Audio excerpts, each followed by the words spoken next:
ഇത്തവണ ഞാൻ തൃശ്ശൂരാണ് ചാർജ്. ഞാൻ തൃശ്ശൂരാണ് വർക്ക് ചെയ്യുന്നത്. കഴിഞ്ഞ 1.5 വർഷമായി ഇവിടെ. എൻ്റെ സാഹചര്യം നിങ്ങൾക്ക് എല്ലാവർക്കും അറിയാം. ഇതേ സാഹചര്യം ഇതേപോലെ തന്നെയാണ് കഴിഞ്ഞ തവണ സുരേഷ് ഗോപി വന്ന് മത്സരിക്കുന്ന സമയത്തും പറഞ്ഞിരുന്നു. ത്രികോണ മത്സരമാണെന്ന് പറഞ്ഞിരുന്നു. ത്രികോണ മത്സരമാകുമ്പോൾ എത്ര വോട്ടിൻ്റെ വ്യത്യാസം ഉണ്ടാവും ഒന്ന് പറഞ്ഞേ? ഒരു 10,000 വോട്ട്, 15,000 വോട്ട്, 50,000-ൽ താഴെ. സുരേഷ് ഗോപി കഴിഞ്ഞ തവണ തോറ്റത് 1.25 ലക്ഷം വോട്ടിനാണ്. രാജാജി മാത്യു തോമസ് തോറ്റത് 92,000 വോട്ടിനാണ്. അപ്പോൾ അന്നും എല്ലാവരും പറഞ്ഞ ത്രികോണ മത്സരം തന്നെയാണ്.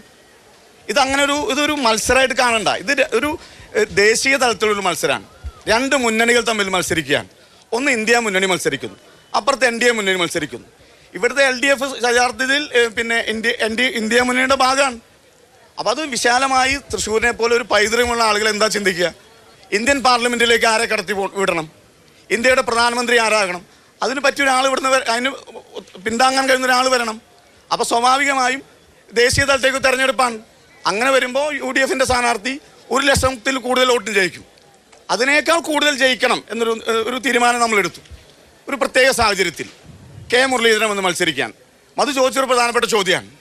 ആ ചോദ്യത്തിനകത്ത് ഒരു മുനയെ കൂടിയുണ്ട്. കാരണം K. കരുണാകരൻ പരാജയപ്പെട്ട ഒരു തെരഞ്ഞെടുപ്പാണ്. പലരും പരാജയപ്പെട്ടിട്ടുണ്ട്. കടന്നപ്പള്ളി രാമേന്ദ്രൻ ആരെയാണ് തോൽപ്പിച്ചത്? EK നായനാരെയാണ് കടന്നപ്പള്ളി രാമേന്ദ്രൻ തോൽപ്പിച്ചത്. ആ കടന്നപ്പള്ളി രാമേന്ദ്രൻ എവിടെയാണ്? LDFൻ്റെ മുന്നണിയിലാണ്. അപ്പോൾ അതൊന്നും ഇതിനകത്ത് നോക്കേണ്ട കാര്യമില്ല. നമുക്ക് ഇന്ത്യൻ പാർലമെന്റിലേക്ക് ഒരാൾ കടന്നു പോകണം. അയാൾ ഇന്ത്യയുടെ അതിനിടയിൽ നമ്മളിതിങ്ങനെ നിൽക്കുമ്പോൾ അതിനിടയിൽ